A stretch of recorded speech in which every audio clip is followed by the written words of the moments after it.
Shalom, apa kabar adik-adik GKTI Betel? Ya, kabar baik luar biasa, puji Tuhan.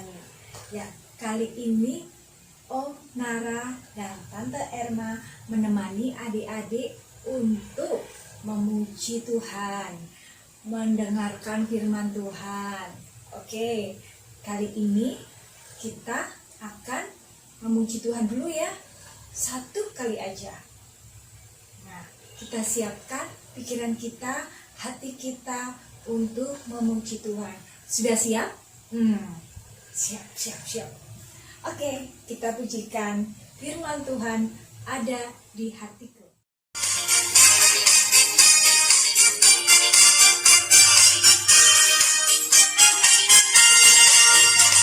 Ku buka Alkitab, lalu ku baca. Srek. Firman Tuhan ada di hatiku, ada di langkahku, ada di hidupku, dan terus bertumbuh sirami jiwaku.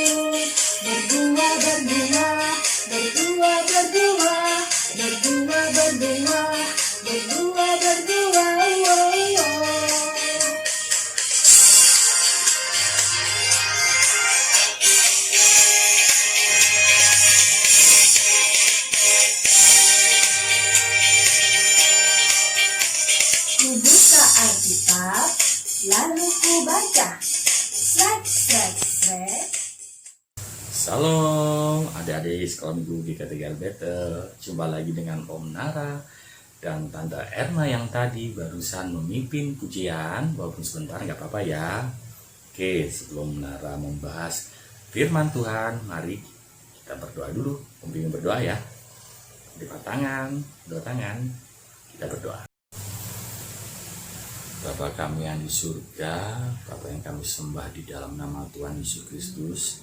Terima kasih Bapa, pada hari ini kami anak-anak-Mu, anak sekolah minggu GKTI Betel datang untuk memulai ibadah online hari Minggu ini Tuhan.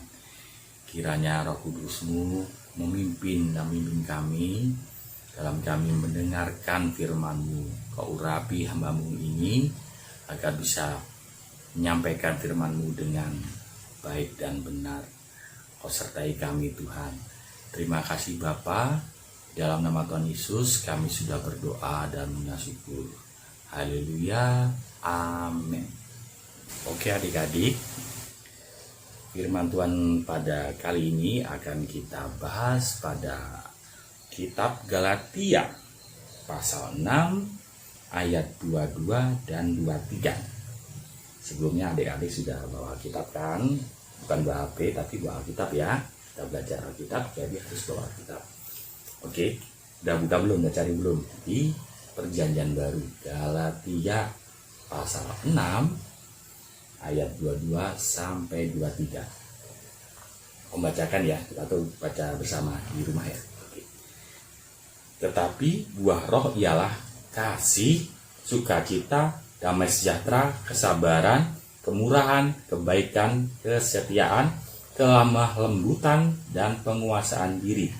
Tidak ada hukum yang menentang hal-hal itu. Amin. Jadi adik-adik, kita bahas ke-9 buah roh yang barusan kita baca di surat Galatia pasal 6 ayat 23 tadi ya. Oke, kita mulai dari hilang. Iya. Orang itu juga kasih. Ya, dari tahu apa yang dimaksud dengan kasih.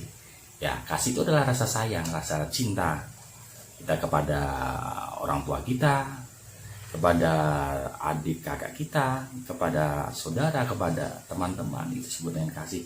Tapi yang diharapkan oleh Roh Kudus oleh Tuhan kepada kita itu kasih yang tulus, kasih yang tanpa pamrih, kasih yang sejati. Nah, itulah buah-buah roh itu akan muncul, salah satunya adalah kasih. Nah, kita bahas yang kedua, yaitu sukacita. Lu bilang lagi. Nah, sukacita. Nah, sini. Sukacita. Nah, apa yang dimaksud sukacita?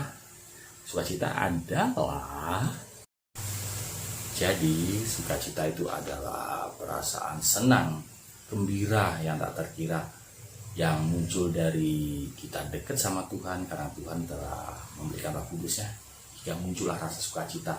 Biarpun kita dalam keadaan masalah, sedih sekali itu, rasa sukacita itu muncul. Itulah salah satu buah-buah roh, yaitu sukacita. Dan buah-buah roh selanjutnya adalah damai sejahtera. Biasanya kalau orang sudah sukacita, muncullah rasa damai sejahtera, rasa yang gimana? Damai sejahtera, rasa yang tenang, rasa yang damai, rasa yang membuat hati kita itu kalem gitu lah. Kita tuh rasanya seperti tak terkira damainya. Itu disebut damai sejahtera. Lalu ada buah-buah roh berikutnya adalah kesabaran. Adik-adik pasti tahu lah apa itu kesabaran. Kesabaran adalah, jadi yang dimaksud dengan kesabaran itu adalah kemampuan diri kita untuk menahan diri, ya, menahan diri dari tindakan yang tidak seperlunya, tidak penting, yang tindakan yang dilarang Tuhan. Nah, itu kita bisa sabar, bisa menahan diri. Itu seperti kesabaran. Contohnya kalau di kehidupan sehari-hari, adik-adik dipaji sama temennya yang paling degil, ya, paling nakal. Nah, kita bisa tidak melawan, tidak kita membalas kenakalan teman-temannya adik itu, tapi kita bisa memaafkan. Nah, itu seperti kesabaran, kita bisa menahan diri, untuk berbuat baik.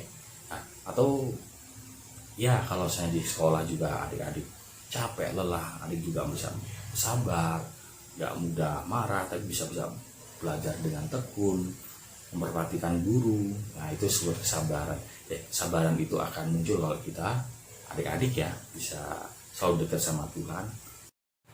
Nah, berikutnya adalah kemurahan. Lawan kata kemurahan itu adalah kemahalan. Nah, tapi maksudnya bukan kemurahan itu, tapi kemurahan ini adalah kemampuan kita untuk bermurah hati, ya.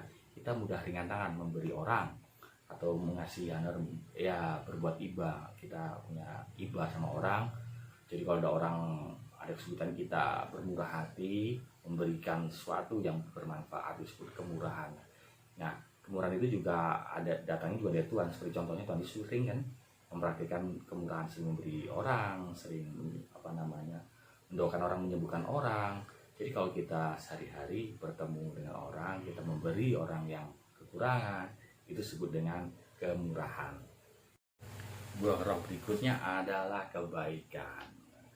Nah, pasti adik-adik tahu karena asal katanya dari baik. Nah, kebaikan itu yang seperti diajarkan sekolah itu kan, ya, sering membantu orang, memberikan bantuan pada orang yang membutuhkan atau banyak hal lainnya. Nah, tapi kalau dalam Alkitab ya lebih jelasnya, kebaikan itu akan muncul bila kita emang kalau dekat sama Tuhan. Jadi emang kalau ciri-ciri atau tanda sebagai anak-anak Tuhan Yesus itu harus melakukan kebaikan. Jadi udah otomatis orang yang dekat sama Tuhan Yesus akan melakukan segala hal kebaikan. Bukan hal kebaikan bagi dunia ya, tapi hal kebaikan yang Tuhan mau, yang Bapa juga mau terhadap kita, yaitu kebaikan yang Tuhan kehendaki. Buah roh berikutnya adalah kesetiaan. Asal kata dari setia. Jadi setia itu adalah teguh hatinya, teguh pikiran, teguh prinsipnya. Jadi kita tidak goyah terhadap prinsip atau terhadap pedoman yang kita pegang. Maksudnya kalau kita punya prinsip tidak boleh mencontek, kita punya harus kesetiaan, tidak mencontek, tidak berbuat nakal, tidak pokoknya bertindak tertib. Nah, kita setia terhadap perbuatan baik, itu disebut kesetiaan.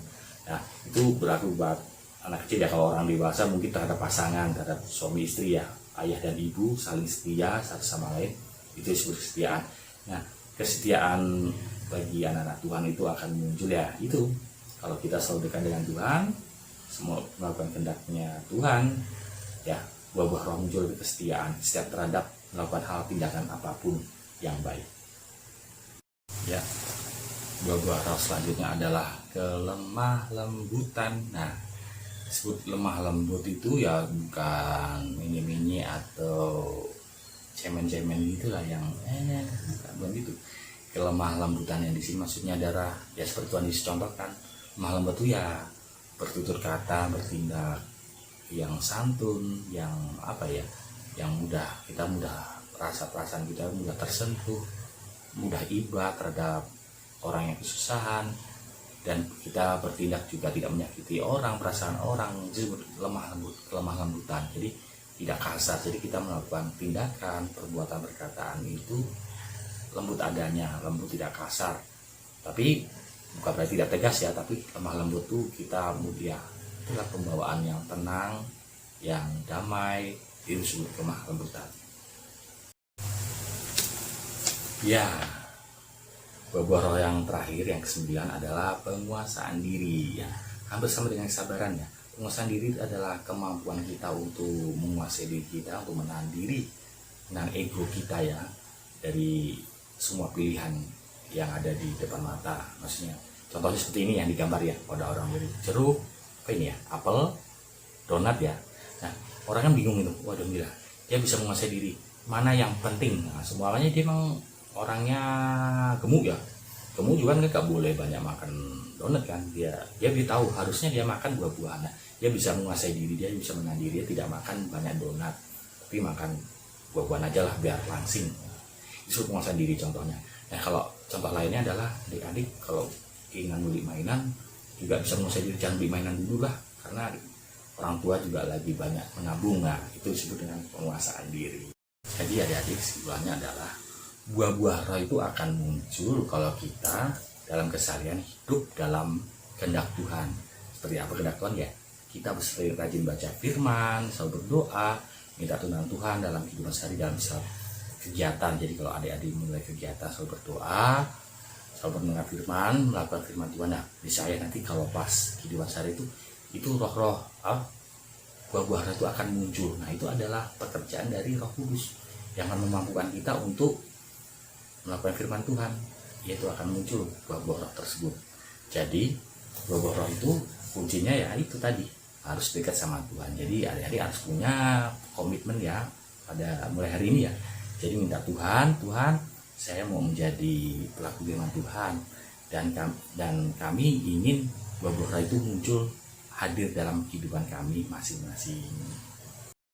Oke adik-adik, pembahasan firman Tuhan kita sudah usai. Kita jumpa lagi ya di lain kesempatan bersama Om Nara dan Tante Erma. Oke, kita hadir dalam doa ya. Lipat kedua tangan, tundukkan kepala. Tuhan Yesus, terima kasih Tuhan, anak-anakmu, anak-anak sekolah minggu GKTI Albetel barusan saja telah mendengarkan firman-Mu oleh hamba-Mu ini. Kau berkati hamba-Mu ini dan juga berkati kami masing-masing yang telah mengikuti ibadah online ini Tuhan. Berkati kedua orang tua kami masing-masing Tuhan. Berkati kami dalam kegiatan sekolah kami online di rumah kami masing-masing. Kiranya Roh Kudus menyertai kami selalu dan kami dipertemukan dalam ibadah online selanjutnya. Terima kasih Tuhan Yesus. Haleluya. Amin.